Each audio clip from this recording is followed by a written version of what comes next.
صفحہ نمبر 135، آیت نمبر 153، سورة الانعام۔ اعوذ باللہ من الشیطان الرجیم، بسم اللہ الرحمن الرحیم۔ وَأَنَّ هَذَا صِرَاطِي مُسْتَقِيمًا فَاتَّبِعُوهُ وَلَا تَتَّبِعُوا السُّبُلَ فَتَفَرَّقَ بِكُمْ عَنْ سَبِيلِهِ ذَلِكُمْ وَصَّاكُمْ بِهِ لَعَلَّكُمْ تَتَّقُونَ۔ اللہ تبارک و تعالی فرماتے ہیں وَأَنَّ هَذَا صِرَاطِي مُسْتَقِيمًا، یہ اسلام میری طرف سیدھا راستہ ہے، فَاتَّبِعُوهُ، اس راستے کی پیروی کر، وَلَا تَتَّبِعُوا السُّبُلَ فَتَفَرَّقَ بِكُمْ عَنْ سَبِيلِهِ، اس کے علاوہ اور راستوں کی پیروی مت کرو ورنہ پھر اللہ کے راستے سے بھٹک جاؤ گے۔ ذَلِكُمْ وَصَّاكُمْ بِهِ لَعَلَّكُمْ تَتَّقُونَ، یہ آپ لوگوں کو اللہ کی طرف سے نصیحت ہے تاکہ آپ لوگ متقی بن جائیں۔ ثم آتینا موسیٰ الکتاب تماما علی الذی احسن، پھر اللہ تبارک و تعالی نے یعنی بنی اسرائیل کو واضح نصیحت کرنے کے بعد موسیٰ علیہ السلام کو کتاب دی، ان کے اچھے اعمال کے اتمام پر یہ نعمت اللہ نے ان کو دی۔ وَتَفْصِيلًا لِكُلِّ شَيْءٍ، اس میں ہر چیز کی تفصیل تھی۔ وَهُدًى، وہ کتاب اللہ کی طرف سے ہدایت کا ذریعہ تھا۔ وَرَحْمَةً، اور اللہ کی طرف سے رحمت تھی تورات۔ لَعَلَّهُمْ بِلِقَاءِ رَبِّهِمْ يُؤْمِنُونَ، تاکہ یہ لوگ اپنے رب کی ملاقات پر ایمان لائیں۔ اللہ تبارک و تعالی نے اسلام کو قرآن میں بیان کردہ دین کو اپنا راستہ بتا دیا۔ اس راستے کی پیروی کر اور راستوں کو چھوڑ دو ورنہ اللہ کے راستے سے بھٹک جاؤ گے۔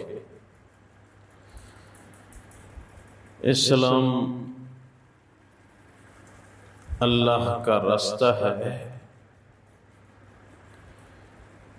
اگر کسی کو اللہ کی ذات کا طلب ہے تو اس دین حق پر عمل کرے، راہ راست پہ پہنچ جائے گا۔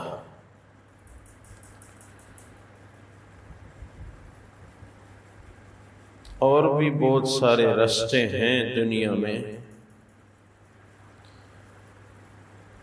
اس دنیا میں بہت سارے ادیان ہیں، مگر اسلام کے علاوہ تمام ادیان باطل ہیں۔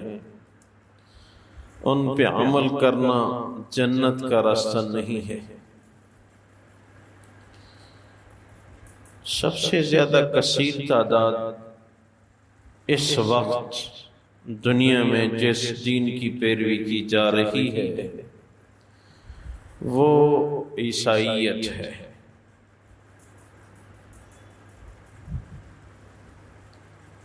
اس کے بعد جو سب سے زیادہ کثیر تعداد اس وقت دنیا میں جس دین کی پیروی کی جا رہی ہے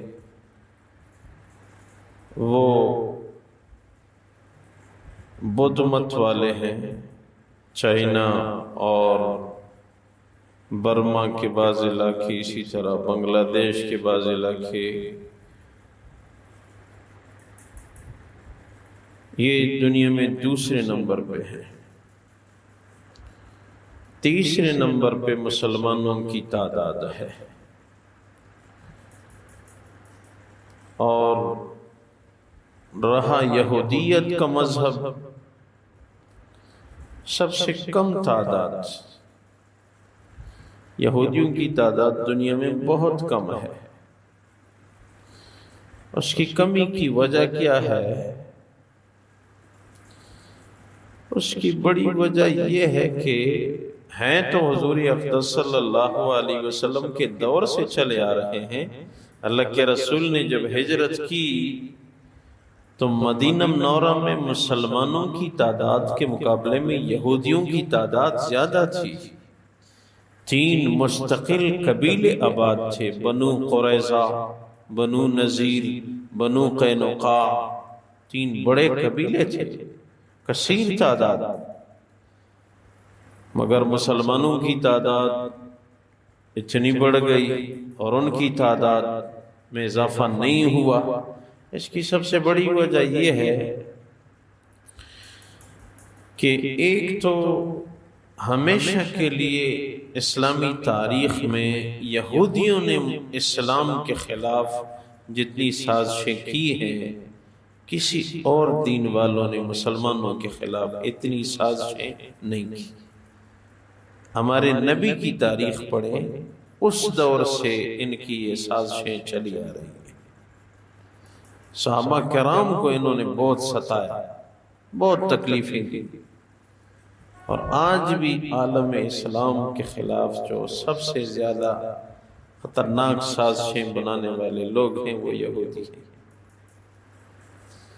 ایک وجہ تو یہ ہے کہ یہ اسلام کو ختم کرنے کے درپے ہیں، تو ان کی تعداد اللہ نے اب تک سب سے کم رکھی ہے۔ اور دوسری جو بڑی اور واضح وجہ ہے وہ یہ ہے کہ یہ لوگ کسی کو اپنے دین میں قبول نہیں کرتے۔ اگر کوئی عیسائی، کوئی بدمت، کوئی دہریہ، کوئی آتش پرست، کوئی شمس پرست آج چلا جائے کہ مجھے یہودیت قبول ہے، سچے دل سے یہودی بننا چاہتا ہوں، وہ لوگ قبول نہیں کرتے۔ بس ان کا ایک نظریہ ہے کہ ہمارے نسل میں جو ہماری اولاد ہوگی وہ یہودیت کے مذہب کے لائق ہیں، اور کوئی اس مذہب کے لائق ہے نہیں، کسی کو وہ قبول نہیں کرتے، اس لیے ان کی تعداد میں اضافہ نہیں ہو رہا۔ اور دوسری سمت اسلام کو دیکھیں، ہمارے نبی نے عبداللہ بن سلام رضی اللہ تعالیٰ عنہ یہودیت سے آئے، اللہ کے رسول نے مرحبا کہہ کے اس کو قبول کیا۔ سلمان فارسی رضی اللہ تعالیٰ عنہ کے خاندان والے عیسائی تھے، ادھر سے آئے، اللہ کے رسول نے اس کو قبول کیا۔ جس دین کا بھی آدمی آیا، اللہ ہمارے نبی نے اس کو قبول کیا۔ شکر ہے اللہ یہ دوزخ سے بچ گیا، جنت والا بن گیا۔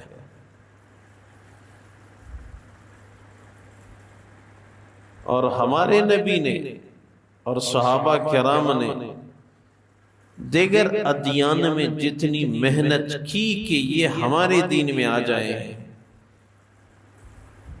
تو محنت تو اور ادیان والوں نے بھی کی ہوگی اور کر رہے ہیں، لیکن قربانیوں کے باب میں ہمارے نبی اور صحابہ کرام نے جو قربانیاں دی ہیں، کوئی بھی قوم اس تک نہیں پہنچ سکتی۔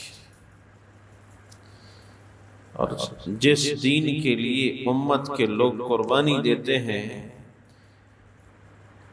تاریخ گواہ ہے کہ اسلام میں جتنی قربانیاں ہوئیں، کسی دوسرے دین میں اتنی قربانیاں نہیں ہوئی۔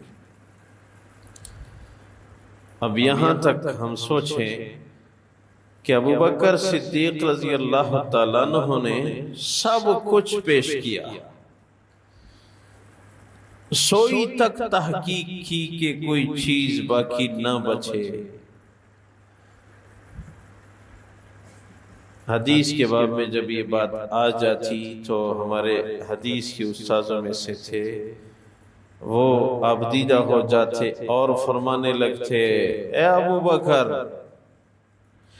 آپ نے اپنے دین کے لیے ایسا بین الاقوامی ریکارڈ قائم کیا، کہ تا قیامت نہ کوئی آپ کے ریکارڈ کو توڑ سکتا ہے اور نہ کوئی توڑنے کا سوچ سکتا ہے۔ کارنامہ ایسا ہے کہ توڑنا تو دور کی بات ہے، کوئی سوچ بھی نہیں سکتا کہ ایسے بھی کوئی کرے گا۔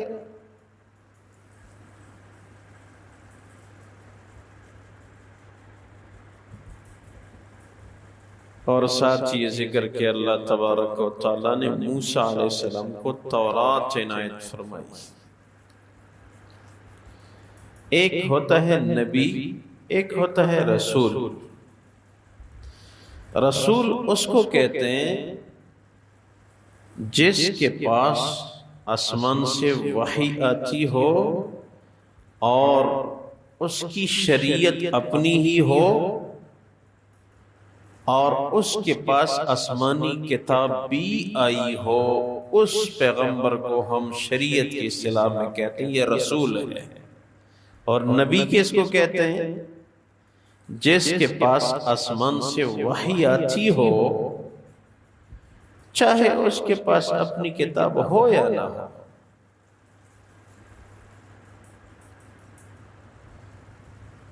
تو حضور اقدس صلی اللہ علیہ وسلم اللہ کے رسول ہیں۔ نبی وہ جس کے پاس آسمان سے وحی آتی ہو، رسول وہ جس کے پاس وحی بھی آتی ہو اور اپنی کتاب اپنی شریعت مل گئی ہو، امت کو اپنی شریعت کی طرف بلا رہا ہو۔ جیسے موسیٰ علیہ السلام اللہ کے رسول تھے، مگر ہارون علیہ السلام کے پاس اپنی کتاب نہیں تھی، وحی آتی تھی مگر اپنی شریعت نہیں تھی، اپنے بھائی کی شریعت کی طرف لوگوں کو بلاتے تھے۔ تو وہ نبی تھے، اور 4 آسمانی کتابیں اللہ تبارک و تعالیٰ نے نازل فرمائی ہیں۔ ہمارے احادیث کے استاذوں میں سے تھے، فرمایا کرتے تھے کہ کون سی کتاب کون سی زبان میں کون سے نبی پہ نازل ہوئی، بس اس کے لیے مختصر سا عربی کوڈ ذہن میں رکھیں: طعام، قعام، اسع اور زید۔ طعام، قعام، اسع اور زید۔ طعام تا سے مراد تورات، عین سے مراد عبرانی زبان، میم سے مراد موسیٰ علیہ السلام۔ طعام۔ قعام، قاف سے مراد قرآن، عین سے مراد عربی زبان، میم سے مراد محمد صلی اللہ علیہ وسلم۔ اسع، الف سے مراد انجیل، سین سے مراد سریانی زبان میں، اور عین سے مراد عیسیٰ علیہ السلام۔ طعام، قعام، اسع اور زید۔ زید میں زا سے مراد زبور، یا سے مراد یونانی زبان میں، دال سے مراد داؤد علیہ السلام۔ بس یہ کوڈ ذہن میں، کون سی آسمانی کتاب کون سی زبان میں کون سے نبی پہ نازل ہوئی۔ طعام، قعام، اسع اور زید۔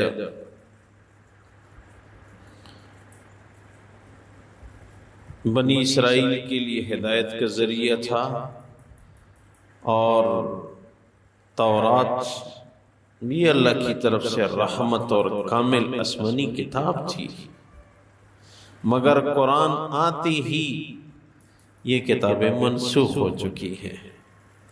اب ان کی تلاوت پہ اجر بھی نہیں ہے، اور ان کے احکامات پہ عمل کرنے میں ثواب بھی نہیں ہے، اور قرآن ان کے لیے ناسخ ہے۔ قرآن پہ عمل، ان کتابوں کو ہم مانتے ہیں، یہ آسمانی کتابیں تین، نجات کا ذریعہ تھا، لیکن ان کا وقت پورا ہو چکا ہے، اب وہ برائے نجات نہیں ہے، ان پہ عمل اب نجات کا ذریعہ نہیں۔ تو اللہ تبارک و تعالی فرماتے ہیں وَأَنَّ هَذَا صِرَاطِي مُسْتَقِيمًا فَاتَّبِعُوهُ، یہ اسلام میری طرف سیدھا راستہ ہے، اس کی پیروی کر۔ وَلَا تَتَّبِعُوا السُّبُلَ فَتَفَرَّقَ بِكُمْ عَنْ سَبِيلِهِ، دیگر راستوں کی پیروی مت کرو ورنہ اللہ کے راستے سے تم بھٹک جاؤ گے۔ ذَلِكُمْ وَصَّاكُمْ بِهِ لَعَلَّكُمْ تَتَّقُونَ، یہ تمہارے لیے نصیحت ہے تاکہ آپ لوگ متقی بن جائیں۔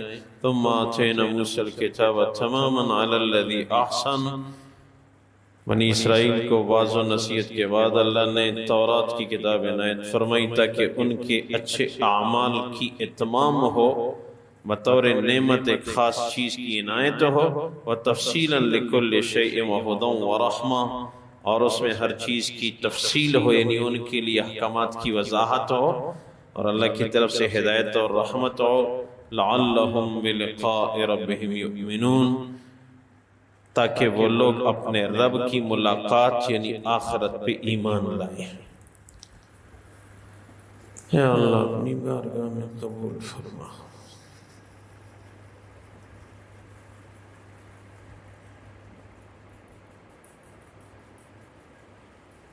سبحان ربک رب العزت عما یصفون وسلام علی المرسلین والحمد للہ رب العالمین برحمتک برحمتک